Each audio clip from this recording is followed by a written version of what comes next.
So you'll just bite you guys. That's why you do have your paddle with you, so you can fight with them. Alright, on the other side, that's already part of Bukidnon province. And that river is Cagayan de Oro River. Okay? Again, Bugsay Company welcomes you here in the lower section of whitewater rafting. In the lower section, we will counter 14 major rapids. Okay? But, there are some that we can call it's a minor rapid, so they are not counted. Okay? So later on, you will notice also that every after rapid, there's a still water. Still water, those are the areas that are deep. So, 8 to 10 feet or more deep. So, in that still waters, that area that we are so safe. It's all because we do have our buoyancy. Alright? All of you will get float after 3 days. Alright. The lower section, guys, it has a 12 kilometers river stretch. So again, facing downstream, always on our right is Bukidnon and always on our left is Cagayan. Up until the end. Then, paddle back together with our body. Feels like you're doing Zumba. Okay? Feels like we're dancing. Alright? Again, you don't need to panic, guys. Okay? I would just like to remind you guys that our paddle was one of the most dangerous things we have in our rubber boat. Especially our ticket. This one. That's why we always remind our guests to always hold their ticket on top of it. Not like this, but again, on top of it. Okay? Again, when your guide says stop, please always put your paddle on your lap. Okay? Let's avoid, guys, putting our blades into the water. It's so hard for us to steer at the back. So hard. Since you can steer it properly when your blade. Oh! Okay? Kapag nahulog, kung hindi kayang hawakan sa vest, hawakan sa buhok. That's the best thing you can do. Again, somebody falls out in the water, hold the grab line, then pull back as fast as you can. If you're still getting near or a little bit too far in our rubber boat. Guys, listen up. A little bit too far in our rubber boat, we can use our paddle. Give the ticket, hold, pull back, then get back as fast as you can. Okay? Also, if you are getting too far, you don't get the paddle. Bye-bye. Guys, your guide has to... Again, you don't need to panic. If you are still underneath more than 3 seconds, your guide will go down to grab you. They can grab you using their hands, but most of the time, they will just keep you. Sisipahin nila kayo for you guys to know where you can go out. Okay? Got it? Question? None so far? All good? Excited? Me too. Alright. Every after rapid, there's a victory. Okay? When your guide say high five, raise your paddle, everyone. Raise your paddle. Holding that grab line. Okay? If you can pull yourself pulling back on our rubber boat, then do it as fast. Pull back as fast as you can. If you're still getting near or a little bit too far on our rubber boat, guys, listen up.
Gusto. Ayaw ka tong paduong ka. Saka man ba?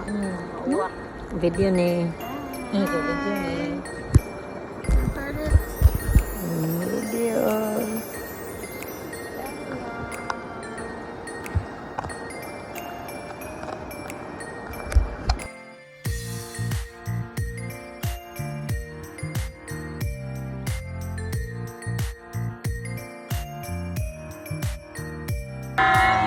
Di ako ang mag-kuhan. Everybody high five! What's up?